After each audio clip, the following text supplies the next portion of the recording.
Halo semuanya dan selamat datang di analisis kita kali ini. Pernah nggak sih kalian mikir gimana jadinya kalau seseorang berhasil mendapatkan semua yang ada di dunia ini, tapi justru kehilangannya dari dalam dirinya sendiri? Hari ini kita bakal membedah salah satu transformasi karakter yang paling dramatis dalam sejarah olahraga modern. Serius deh, ini bukan cuma sekedar rekap perjalanan karir seorang atlet MMA biasa. Ini adalah sebuah tragedi psikologis. Kita bakal melihat persis bagaimana ambisi tanpa batas yang awalnya mengantarkan seorang pria ke puncak dunia, pada akhirnya malah berubah jadi beban luar biasa yang menenggelamkannya. 1,5 triliun rupiah. Coba kalian bayangin angka itu sebentar. Itu adalah jumlah yang luar biasa gila, sekitar 100 juta dolar yang berhasil dia dapatkan hanya dalam satu malam saja di tahun 2017.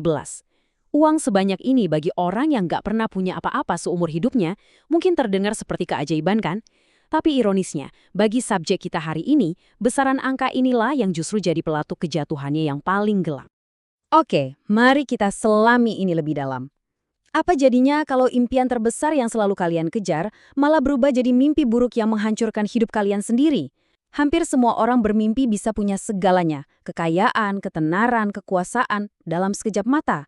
Tapi kisah Conor McGregor ini adalah studi kasus yang sangat brutal tentang apa yang terjadi ketika ego sebesar gunung bertabrakan dengan kekayaan tanpa batas dan celakanya tanpa ada rem sama sekali. Masuk ke bagian pertama. Kutukan 1,5 triliun rupiah. Kekayaan tak terbayangkan yang selama ini dia kejar mati-matian pada akhirnya justru membunuh kewarasan dan kedisiplinannya. Coba deh kita rasakan kontras yang super ekstrim ini. Di satu sisi, kita punya seorang pria biasa di Dublin yang harus memaksakan diri bangun jam 5:30 pagi, menembus udara beku Irlandia cuma untuk bekerja sebagai tukang ledeng. Dia benar-benar benci rutinitas itu. Lalu di sisi lain, realitasnya beberapa tahun kemudian, dia menjelma jadi seorang triliuner instan. Nah, penting banget buat kita untuk berempati sama titik awalnya ini. Rasa lapar yang dia miliki saat itu benar-benar nyata. Lahir dari keputusasaan yang mendalam supaya dia nggak terus terjebak di kehidupan yang dia benci. Lanjut ke bagian kedua, bangkitnya Mystic Mac. Sebelum kita membahas momen kejatuhannya, kita harus paham dulu gimana dia bisa membangun sebuah takhta yang bagi banyak orang rasanya mustahil banget dibangun dari nol besar. Di masa-masa keemasannya, dia ini bukan sekedar petarung biasa, dia adalah fenomena. Tapi pastinya takhta itu nggak dia bangun sendirian. Pondasi paling krusial dalam hidupnya adalah pasangannya, Dee Devlin. Bayangin, saat bahkan keluarga Conor sendiri menganggap mimpinya itu gila, Dee rela kerja keras bayarin kebutuhan sehari-hari, nyisihin gajinya buat bayar biaya gym, dan tetap setia berdiri di samping Conor bahkan waktu dia menelan kekalahan-kekalahan pahit di awal karirnya. Ingat terus pengorbanan tulus ini ya, karena inilah yang bakal bikin pengkhianatannya nanti terasa jauh lebih tragis. Dari situlah perjalanan meteorik yang gila ini dimulai. Debut di UFC tahun 2013, terus melesat ke puncaknya di 2015 saat berhadapan dengan Jose Aldo, sang juara bertahan yang gak terkalahkan selama 1 dekade. Dan apa yang terjadi? Knockout hanya dalam 13 detik. Ya, 13 detik yang gak cuma meruntuhkan sebuah era, tapi juga bikin seluruh dunia olahraga tempur ternganga. Seolah belum cukup, setahun kemudian, di 2016, dia mencatat sejarah dengan menjadi orang pertama yang memegang 2 sabuk juara UFC di kelas berbeda secara bersamaan. Luar biasa kan? Terus, kalian mungkin penasaran, dari mana sih sebenarnya datangnya julukan Mystic Mac ini? Nah, provokasi dan omongan pedas Conor itu nggak cuma sekedar cari sensasi. Itu adalah perang psikologis yang sangat tajam dan yang paling bikin merinding, tebakannya selalu benar. Dia bisa memprediksi dengan sangat akurat gimana tepatnya dia bahkan menjatuhkan lawannya jauh sebelum dia benar-benar melangkah masuk ke oktagon. Praktis seluruh dunia tersihir oleh pria yang seolah-olah punya kemampuan melihat masa depan ini. Sekarang, kita masuk ke bagian ketiga. Jebakan Pijama Sutra. Oke, mari kita turunkan sedikit tempo pembicaraan kita di sini, karena dari titik inilah bayangan gelap mulai turun menyelimuti. Setelah pertandingan tinjunya yang bernilai fantastis melawan Floyd Mayweather di tahun 2017 itu, ada satu kutipan legendaris dari Marvin Hagler yang rasanya pas banget buat menggambarkan momen ini. Dia bilang, sangat sulit rasanya untuk bangun jam 5 pagi dan berlari menembus hawa dingin ketika Anda tidur menggunakan piyama sutra yang mahal. Pria yang dulu rela berdarah-darah, bangun subuh demi bisa keluar dari jerat kemiskinan, kini justru terlelap berbalut kemewahan yang absolut. Uang 1,5 triliun itu ternyata nggak memberikannya kedamaian. Justru uang itulah yang merampas rasa laparnya dan menggantinya dengan rasa nyaman yang sangat amat berbahaya. Dan efeknya, perubahan dalam dirinya benar-benar drastis. Dia sampai absen meninggalkan oktagon selama hampir 2 tahun penuh. Disiplin baja yang dulu dia miliki, pelan-pelan tergantikan oleh obsesi baru, pesta, alkohol, dan sibuk mengurus peluncuran merek whiskinya sendiri, proper nomor 12. Akibatnya udah bisa ditebak. UFC akhirnya kehabisan kesabaran dan melucuti sabuk juaranya. Tapi sadar nggak sih, yang dihilangkan saat itu bukan cuma sekedar sabuk fisik. Dia benar-benar kehilangan arah hidup dan tujuan utamanya. Masuk ke bagian keempat, benturan dengan Khabib. Kalian tahu, petarung yang sudah kehilangan tujuannya itu ibarat bom waktu yang cuma nunggu meledak. Dan hukum alam di dunia olahraga tempur itu kejam. Saat sang raja lagi asik lengah, pasti ada seseorang yang sedang bekerja keras dalam diam. Benturan yang gak terelakkan ini pun akhirnya datang. Nah, perbandingan ini dengan sangat brilian menggambarkan kontras filosofis yang nyata banget di antara keduanya. Di satu sisi, pondasi Conor sekarang dibangun di atas uang, ketenaran, dan permainan mental. Di sisi sebaliknya, Khabib Nurmagomedov bertarung murni demi sebuah warisan, didorong oleh disiplin tingkat tinggi dan keheningan. Khabib itu bagaikan tembok yang kebal terhadap semua permainan mental Conor, dan menyadari hal inilah yang akhirnya bikin Conor kehilangan kendali atas dirinya sendiri. Dari situ, situasinya memburuk dengan sangat-sangat cepat. Awalnya dipicu dari konflik kecil antara Khabib dengan rekan satu tim Conor. Mengetahui hal itu, ego Conor langsung meledak tak terkendali.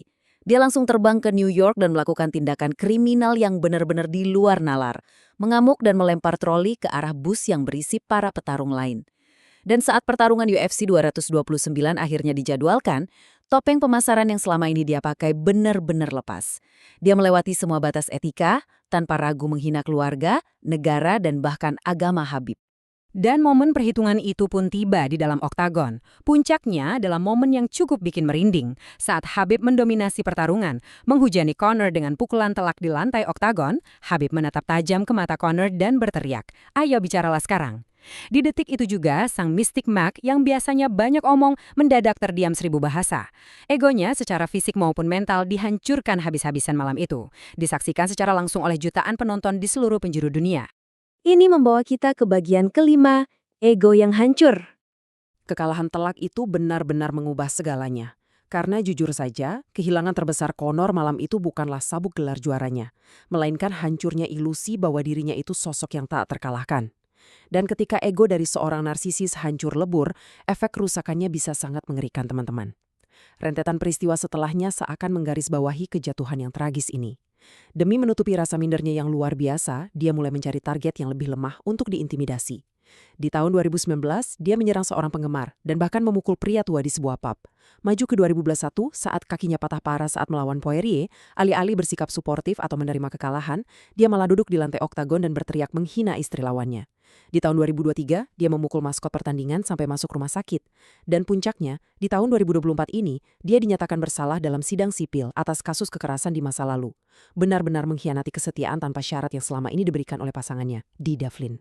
Kejatuhan ini dirangkum dengan sangat tragis oleh Perdana Menteri Irlandia sendiri yang secara terbuka menyebutnya sebagai sosok yang mewakili sisi terburuk dari masyarakat. Coba pikirkan itu. Dari seorang pahlawan nasional yang sangat dipuja karena berhasil membawa nama Irlandia dan MMA ke mata dunia, dia jatuh terperosok menjadi sosok yang dibenci. Publik perlahan berbalik arah, sponsor-sponsor besar mulai menjauh, dan pada akhirnya dia justru menjadi orang asing di tanah airnya sendiri. Dan akhirnya kita sampai di bagian ke-6, menaklukkan diri sendiri. Jadi, apa sebenarnya yang bisa kita pelajari dari keruntuhan mental sedramatis ini? Karakter The Notorious itu pada awalnya hanyalah sebuah akting belaka. Itu murni sebuah topeng cerdas yang diciptakan khusus untuk menaikkan penjualan tayangan bayar per tayang. Tapi, pelan namun pasti, garis batas antara mana yang realita dan mana yang fiksi mulai memudar. Monster arogansi yang awalnya sengaja dia ciptakan untuk dunia pemasaran itu, pada akhirnya hidup dan menelan pria asli bernama Conor McGregor itu secara utuh. Ini membawa kita pada satu fakta kehidupan yang cukup brutal. Kekayaan dan ketenaran yang absolut itu sebenarnya nggak mengubah siapa diri kalian. Hal-hal itu hanya sekedar menghapus batas-batas yang selama ini menahan kalian dan memperbesar sifat asli kalian. Dulu, ketika Conor masih hidup susah, kemiskinan dan rasa laparnya itulah yang bertindak sebagai rantai penahan ego liarnya. Tapi begitu rantai itu dilepas paksa oleh tumpukan uang dan ketenaran duniawi, egonya berlari liar tanpa ada rem yang menahan, memperbesar setiap celah dan keburukan yang memang sudah ada dalam karakternya. Pertanyaannya sekarang, apakah masih ada jalan untuk kembali? Obatnya sebenarnya sangat jelas, walaupun pastinya luar biasa sulit untuk dilakukan. Dia harus berani mematikan semua sorotan kamera, menyingkirkan kebisingan di sekitarnya, kembali berpeluh keringat di gym, memeluk kembali nilai-nilai disiplin yang murni, dan yang paling penting dari semuanya, dia harus belajar kembali bagaimana cara mengendalikan dirinya sendiri. Kedamaian sejati itu hanya bisa ditemukan dengan melangkah mundur, kembali ke dasar dan membersihkan diri dari semua ilusi duniawi tersebut. Sebagai penutup sesi penjelasan kita hari ini, saya ingin meninggalkan kalian dengan satu pertanyaan untuk direnungkan. Menaklukkan dunia itu memang sebuah pencapaian yang luar biasa banget. Tapi, apa artinya semua itu kalau di akhir cerita kalian justru gagal menaklukkan diri sendiri? Kisah Ikarus modern yang kita bahas ini mengajarkan kita satu hal penting, bahwa memiliki segalanya di dunia ini sama sekali nggak ada artinya kalau ternyata musuh terbesar yang mengintai kalian adalah pikiran kalian sendiri. Terima kasih banyak udah menemani analisis kali ini dan pastinya teruslah belajar. Sampai jumpa!